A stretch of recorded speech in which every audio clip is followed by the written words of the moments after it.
आज सकाळी कशीबशी कामं उरकली होती कारण आमच्या आरूला आज बरं नव्हतं. तसं तिला झाला होता सर्दी खोकला, पण थोडंसं मध्ये कमी झालं होतं, पण परत अजून चालू झालं कारण की थंडीच एवढी आहे. त्याच्यामुळं लेकरं सारखेच आजारी पडायला लागलेत. कालच सिद्धीचा दवाखाना झाला आणि आज आरूचा. आईला सांगितलं तर आई म्हणली दवाखान्यात सारखं नेण्यापेक्षा घरगुती उपाय कर. म्हणून तिने मला अशी लसणाची माळ करायला सांगितली होती. 7-8 लसणाच्या पाकळ्या घेतल्या आणि दोऱ्यात ओवून त्याची माळ बनवली.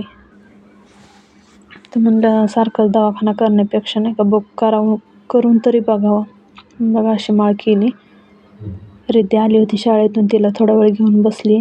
कामं तर तशीच राहिली होती माझी आज. नंतर ही माळ घातली तर ती माळ पण खायला लागली होती. तिला वाटलं दुसरंच काहीतरी म्हणते, खायला बघत होती. नंतर कपडे धुवून आणलेले कालचे, त्याच्या घड्या तशाच पडल्या होत्या करायच्या. थोड्याशा घड्या केल्या, लहान मुलीचे वेगळे, दुसऱ्या मुलींचे वेगवेगळे, असे प्रत्येकाचे वेगवेगळे असे कपडे ठेवले करून. म्हणजे कसं एकत्र ठेवलं ना सगळेच मुली हे करतात, घड्या मोडून ठेवतात, म्हणून वेगवेगळं केलं. आणि नंतर बाकीची कामं होती ती आवरून घेतली, झाडू मारला. कारण की आज काहीच काम करू दिलं नव्हतं तिने मला, तशीच कामं पडली होती आज. अशी काल आणून ठेवलेली कपडे तशीच होती रात्रभर.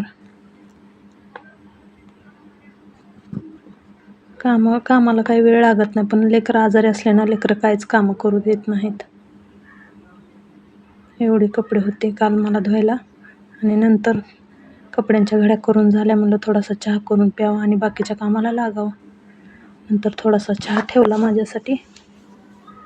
रिद्धी तर काय आमची पेत नाही, तोपर्यंत घासून ठेवलेली भांडी रॅकला लावून घेतली. भांडी पण माझे बरेच होते, राहिलेली कामं अजून. दळण पण मला करायचं होतं आज. थोडासा चहा पिले आणि स्वयंपाकाच्या तयारीला लागले रात्रीच्या. थोडंसं बाळाला पण दूध गरम करून पाजलं आणि नंतर घेतला रिद्धीचा अभ्यास.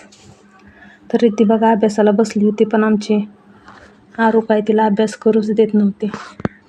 सारखं वह्या घेत होती निवडून, काय पण टाकत होती. रिद्धी मला दाखवत होती दोघींनी मैत्रिणींनी काय केलं ते. म्हणजे कसं हो, शाळेत अभ्यास कमी आणि खेळणंच जास्त होतं. 1ली ते 4थीपर्यंत तर खेळणंच जास्त असते. मला असं वाटतंय 5वीपासून खरा अभ्यास चालू होत असेल, कारण की आम्ही पण तसंच करत होतो लहान असताना. आणि इथे बघा बहिणींचं प्रेम, तिला अभ्यास करू देत नव्हती बघा. माझ्या चॅनलवरती